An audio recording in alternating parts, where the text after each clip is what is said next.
In 2024, one of the best Star Wars games was released for modern consoles. Adjacently, 2024 also saw the release of one of the worst Star Wars games, and no, I'm not talking about Outlaws. Surprisingly, these two games were re-releases of classic Star Wars games of the past, and even more surprising is that they were released by the same publisher, Aspyr Media. While Aspyr fumbled the return of the colossal title that is Star Wars Battlefront, they managed to faithfully and seamlessly bring back one of the most underrated Star Wars games to the public eye, Star Wars Bounty Hunter. Bounty Hunter has a reputation as being one of the most underrated yet classic games for people who've played it, and with the re-releases of other Star Wars games like Knights of the Old Republic and Republic Commando, it's about time that Bounty Hunter got its share in the spotlight. Fully immersing yourself as a bounty hunter, let alone as Jango Fett, has always been an experience that Star Wars fans can't seem to shake. But with Aspyr leaving a sour taste in many people's mouths with the disastrous release of the Battlefront Classic Collection, I can see many avoiding Bounty Hunter for that sole reason alone. So let's find out whether Aspyr's Star Wars Bounty Hunter is a bounty worth bringing in dead or alive. Let's get into it. As soon as the first level loads, a very notable aspect is just how well the game looks. The last time I played Bounty Hunter was on the GameCube with 480p resolution. Even with an HDMI upscaler, it still looked dated. Now people get to enjoy it on whichever modern console or even PC that they choose, and the sharper looks only enforce that this is a remaster and not a port. Along with the updated graphics, Aspyr also thought it would be necessary to give Bounty Hunter a modern control system. The remaster is more in line with how typical shooters play, with the right trigger being used to shoot blasters and use other items while the left trigger can be used to aim. In general, the new layout of the controls works very well without feeling totally unfamiliar from the original release. While the controls are good, Bounty Hunter in general is a very spam-heavy game. The only difference now is that instead of jackhammering your finger into an A or X button, you're going full Mandalorian mash mode on the triggers. This is the way! While the controls are just as tight and responsive, the lock-on system seems a little more buggy than how it did originally.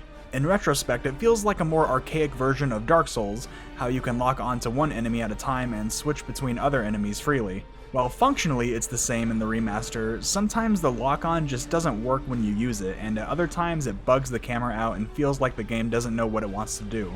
I feel like this issue could be easily fixed with an update from Aspyr, however this would be a greater issue if not for the other improved aspects of the game, such as manually aiming when you're shooting.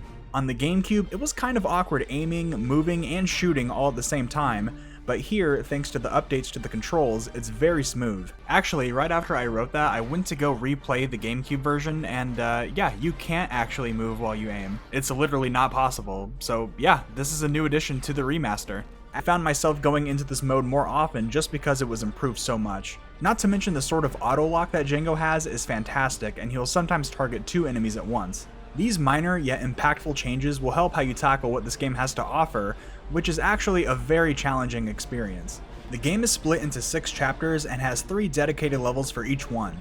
The earlier levels do a great job of building your combat skills with Jango's weapons and equipment, as well as your platforming skills with his jetpack. The Coruscant levels are still so much fun even after all these years. The level designs give a great sense of openness and have memorable set pieces as you progress through the stage. This section with these traversing containers will always be a standout. Only having 18 levels to play through may not seem like much on the surface, but some of these levels are as brutal as they are fun. For example, the prison levels have to be the hardest in the whole game. The enemy spam is insane, and the weapons and mounted turrets that they use will cut right through you. In later levels, you will have to endure these situations while also being on the lookout for bounties to turn in. I forgot to mention that in nearly every level there are bounties on people that you can hunt down. You have to scan each one before you do so, and some of the descriptions and reasons why these people have bounties can be pretty amusing. You can choose to tie them up with the whipcord to take them in alive, or just flat out kill them to take them in dead. However, each bounty is different and the rewards and conditions vary from each one.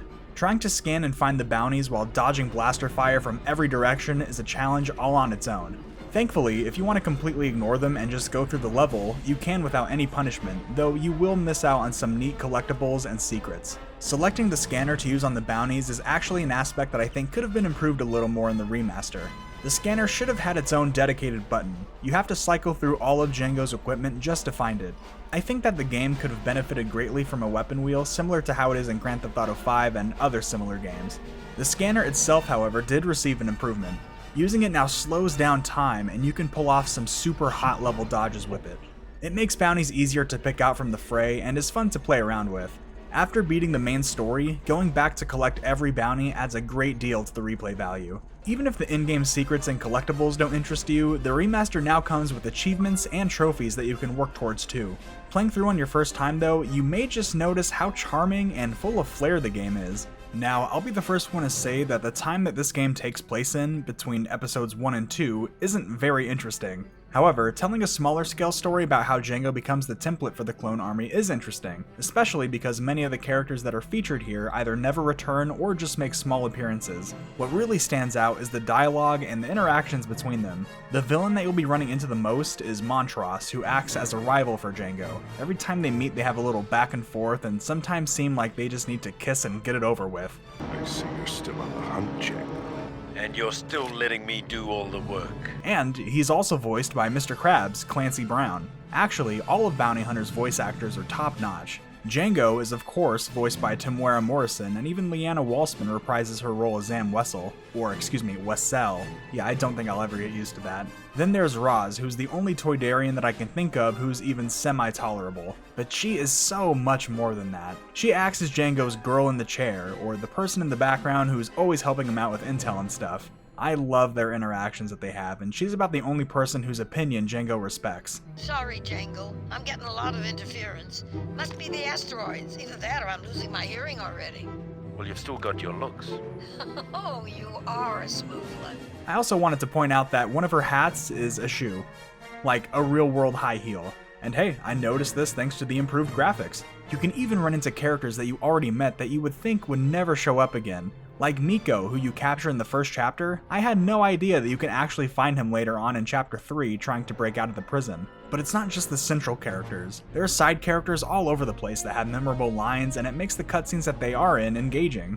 In this way, it parallels the films, like how some background or one-off characters become fan favorites. I love the yellow worker guy at the nerf packing plant. He just seems like a regular dude. It ain't the nerves he's got us guarding, you idiot. You don't have to get mean, I'm new. They don't tell me much. And is that a Cowboy Bebop reference? Keep your eyes open. Yeah, keep those eyes open.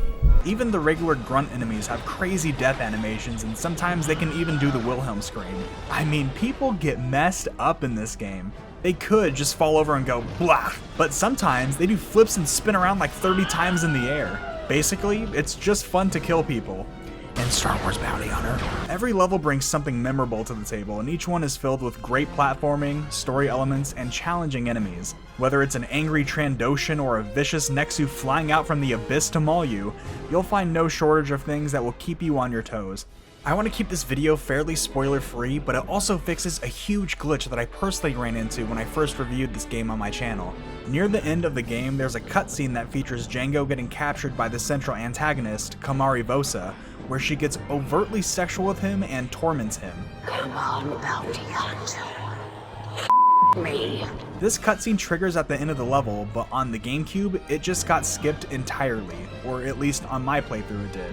So originally, I had like no context for what happened between levels, and people even pointed it out in the comments. So now, I can say that after 22 years, I have finally seen this skipped segment. It was genuinely shocking to me seeing this new content from a remaster. And I know that not everyone had this problem, but the cutscene was so good that I just had to mention it.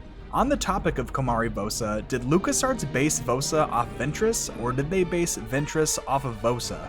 They essentially seem like the same character, both are dark side apprentices of Count Dooku, they both sound and talk the same way, and both of them dual-wield curved lightsabers. Ventress is listed on Wikipedia as being introduced in Genndy Tartakovsky's Clone Wars series in 2003. But Bounty Hunter came out in 2002, so which one was conceptualized first? Alright, sorry, tangent over. Now I want to talk about the reward that you get for beating the game. This by far has to be one of the coolest features that the remaster adds. Beating the game unlocks the Boba Fett skin.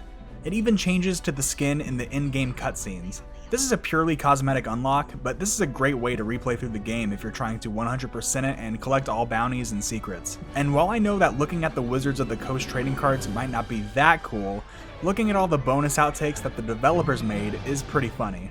So, did Aspyr redeem themselves? I would say, yeah.